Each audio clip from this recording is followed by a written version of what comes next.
তো চাষি বন্ধুরা চলে এসেছে আবার একটা নতুন ভিডিও নিয়ে। তো বন্ধুরা আজকের ভিডিওটি হতে চলেছে খুবই গুরুত্বপূর্ণ। আপনারা থাম্বনেল দেখা অবশ্য বুঝেই গেছেন। আজকের ভিডিওটি হতে চলছে ধানের পাশ কাঠির সংখ্যা বাড়ানোর জন্য আপনারা ধানে কী দেবেন সে বিষয়ে।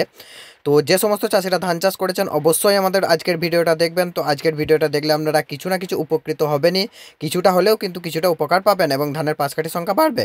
তো আমাদের সামনে কতগুলি প্রোডাক্ট রাখা আছে দেখছেন, এর মধ্যে কতকগুলি হলো মাইক্রোরাইজা এবং আমি যেটা হাতে দেখতে পাচ্ছেন এটার নাম হলো হিমরুট। এটা মেনলি হিউমিক অ্যাসিড এবং ফলভিক অ্যাসিড এবং অ্যামাইনো অ্যাসিডও আছে এতে। তো এই প্রোডাক্টটা সত্যি একটা ম্যাজিক্যাল প্রোডাক্ট ধানের পাশ কাঠি বাড়ানোর জন্যে। তো এই প্রোডাক্টটা আমরা আগের বছর ইউজ করেছিলাম এবং খুবই সুন্দর রেজাল্ট দেখতে পাওয়া গেছিলো। 52টা পর্যন্ত কিন্তু ধানের পাশ কাঠি আমরা দেখেছিলাম।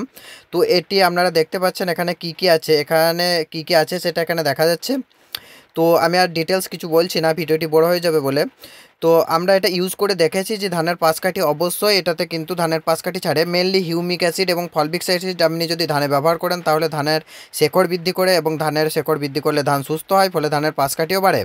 তো এটি আমরা ইউজ করে দেখেছি, আপনারাও ইউজ করতে পারেন। বিঘেতে 200 গ্রাম হিউমিক অ্যাসিড এবং তারপরে আপনারা যে এই প্রোডাক্টটি হাতে দেখতে পাচ্ছেন এটি হলো এক্সেলেন্স।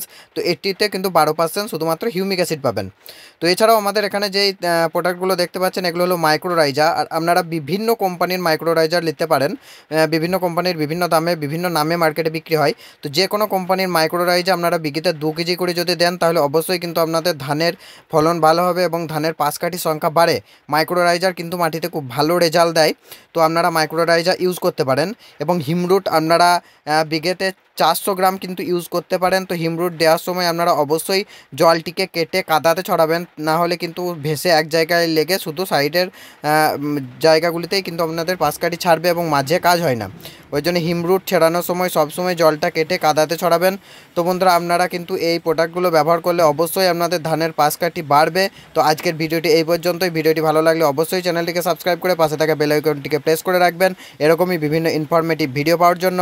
দেখা হবে আবার পরবর্তী কোনো ভিডিওতে।